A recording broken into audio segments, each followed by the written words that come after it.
Hello, GZTV back with another one. Whew, this is a pretty awesome movie.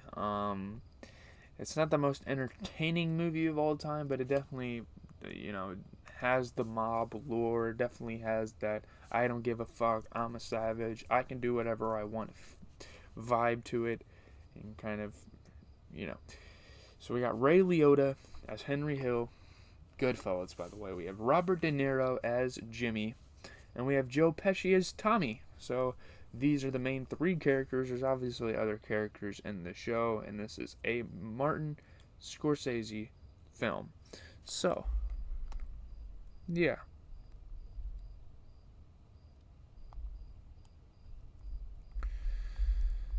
So, yeah, let's go through the plot and the reception. You guys know the gist. We also have Predator after this.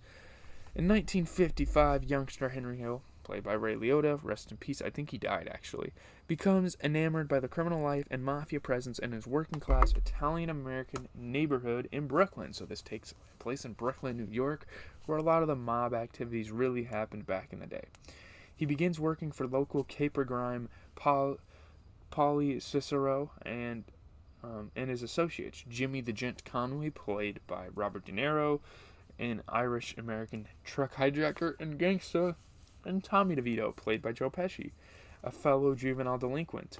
Henry begins as a fence for Jimmy, gradually working his way up to more serious crimes. So obviously you start by like selling a product of theirs on the side of the street, and then you get to bigger things like blowing up cars, killing people, capturing people, holding them captive, that type of thing. The three associates spend most of their nights in the 1960s, which is where the story begins at as a young Henry Hill, at the Copacabana nightclub, carousing with women. Henry starts dating Karen Friedman. Well, I guess the 60s is when it ends. Karen Friedman, a Jewish woman who is initially troubled by Henry's criminal activities. I don't know who she was played for. They didn't really say anything. Seduced by Henry's glamorous lifestyle, she marries him despite her parents' disapproval, and her character development in this show is done to a T. She starts as kind of this innocent woman that wants nothing to do with that mob life. She probably has witnessed it, has observed it on the sidelines, and like, no, I don't want to be like that, and I don't want to be associated with that lifestyle. In 1970, Billy Batts, a made man in the Gambino crime family, recently released from prison, patronizes Tommy as a nightclub owned by Henry. Patronizes Tommy at a nightclub owned by Henry. Tommy and Jimmy beat, stab, and fatally shoot Billy. So if you try the mob, and by the way, Tommy is savage. He gets kind of ridiculous. He gets kind of annoying at sometimes. Joe Pesci's character definitely gets kind of annoying sometimes. It's like, oh my god, there's just this innocent fucking bartender, because he looked at you wrong or said something, back talked you shoot him in the foot, and then eventually you fucking shoot him in the stomach. I mean, my god, Tommy's a savage. He doesn't care. He has no remorse. He has no regards for human life in the show, but sometimes it's just like, come on, dude, that was a dickhead move. He definitely is painted as the villain in this series, really, even though the people that are going against them are supposed to kind of be villains. Tommy's just this douchebag character, this high class, no regards for anyone else's character. The unsanctioned murder of a made man invites retribution. Realizing this, Jimmy, Henry, and Tommy bury the body in upstate New York. 6 months later, however, Jimmy learns that the burial site is slated for development, prompting them to exhume and relocate the decomposing corpse. So it smells like fucking shit, and they gotta move it. In 1974, Karen harasses Henry's mistress, Janice, and threatens Henry at gunpoint. So Henry's out here getting with different women. He's living the mobster lifestyle, and Karen doesn't like it, of course. I mean, obviously. So yeah, no more Mr. Nice Gal. Karen holds him at gunpoint. Kind of crazy. Henry moves in with Janice, but Polly insists that he should return to Karen after collecting a debt from a gambler in Tampa with Jimmy. So, well, Henry's like, all right, I guess I can't create any more rifts in my relationships here. We already have enough problems as gangsters and mobsters of an organized crime association. But yeah. Upon returning, Jimmy and Henry are arrested after being turned in by the gambler's sister.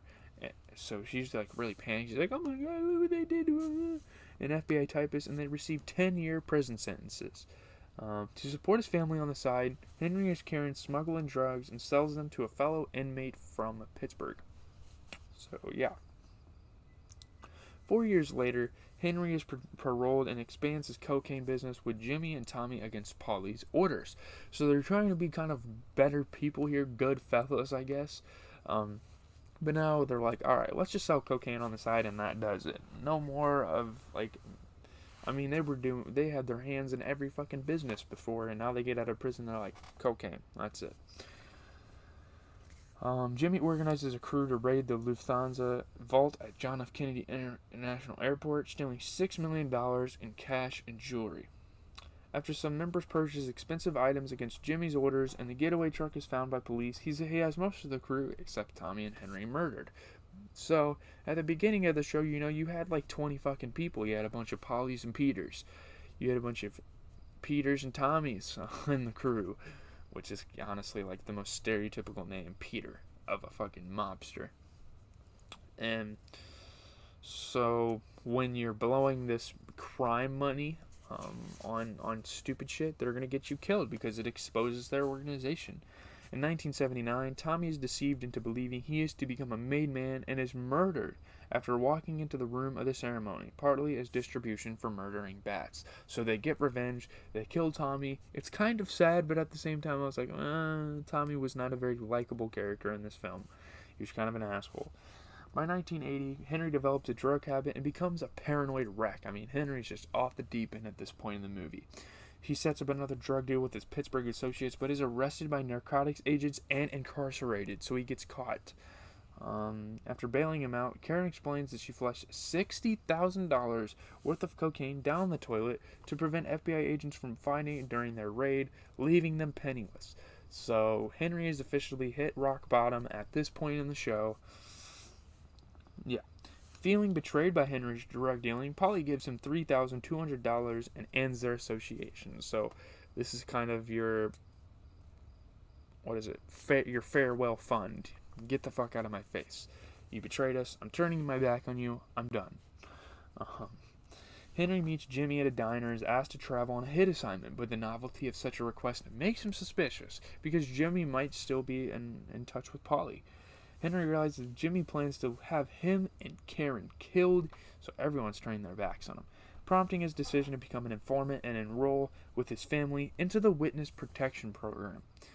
After giving sufficient testimony and evidence to have Polly and Jimmy convicted, Henry moves to a nondescript neighborhood, unhappy to leave his exciting gangster lifestyle to live as a boring, average snook. So he's kind of living in this, the retired homes that you would see driving by neighborhoods, like how all the houses look the same.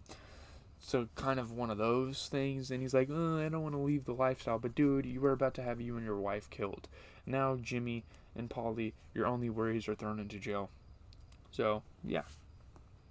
The end title cards state that as of 1990, when the film was released, Henry is still a protected witness, but that he was arrested in 1987 in Seattle for narcotics conspiracy. I forgot to kind of mention this, but this movie was based on a true story. It was actually like a mob, like members of a mob that this actually happened. They actually did organized crime and held people at gunpoint, robbed people, owned businesses with stolen money. It actually happened. Henry received 5 years of probation, but has since been clean. He and Karen separated in 1989, which I'm surprised they didn't longer ago, and Polly died the previous year in Fort Worth Federal Prison from respiratory illness. Jimmy is serving a 20 years to life sentence in New York prison for murder and should be eligible for parole in 2004. So after the movie was released, we find out as of 1990, the only two mobsters alive are Jimmy and Henry. So, yeah, if you want to do your research on it, it is based on a true story. So I think that's definitely interesting. Topping the box office, falling 8% from week 1 to week 2 in sales. That is a big achievement. Pacific Heights obviously beat it in the second week. 96% of critics, like a sample number, gave the film positive reviews. Average rating of a 9 out of 10. Hard hitting and stylish, Goodfellas is a gangster classic and arguably the high point of Martin Scorsese's career. The film, a weighted average score of 9 out of 10 again. Universal acclaim. About an A minus film to a lot of people. No finer film has ever been made about organized crime, not even The Godfather, which is kind of a brother to this film, just because they're so associated.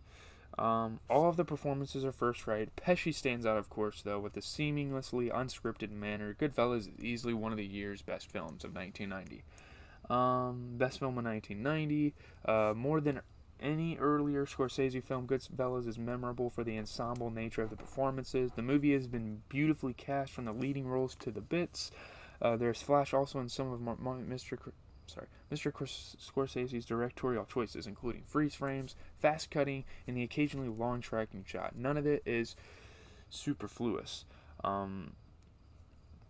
Great cinema and also a whopping good time. A lot of laughs in here. Every crisp minute of this long teeming movie vibrates with outlaw energy. It is 2.5 hours long. I did get interested on certain parts, but they weren't like the action parts, the big parts. I guess it's not really an action movie. It's a crime drama. Big, rich, powerful, and explosive. One of Scorsese's best films. Goodfellas is a great entertainment. So it is Scorsese's triumph that Goodfellas offers the fastest, sharpest 2.5 hour ride in recent film history. Best of 1990. Yeah.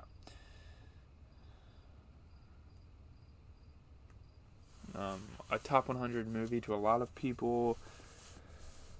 15th best edited film of all time. 48th greatest film ever made in director's poll. Yeah, in 2014 it was seen as a top 40 movie. All these things. Great accolades, of course. Accolades galore. But that is Goodfellas. I hope you enjoyed the review. I think it's a pretty fantastic movie. I mean, it's a cool story. Again, it's not as I mean, it is very dramatic. It's not as action ridden as I expected, but that's not a bad thing at all. I think they make up with the storyline, kind of with the acting, how the actors played their roles, how the stories developed, how the characters developed. I think they did a great job. Leave a like, comment, subscribe. As always, this is the GZTV. We are going to be reviewing the original Predator coming up next. And tonight I think I'm going to watch the original Nightmare on Elm Street. A lot of old movies we're going to be watching, but it's going to be well worth it on my film journey. I've been watching a lot of movies lately, so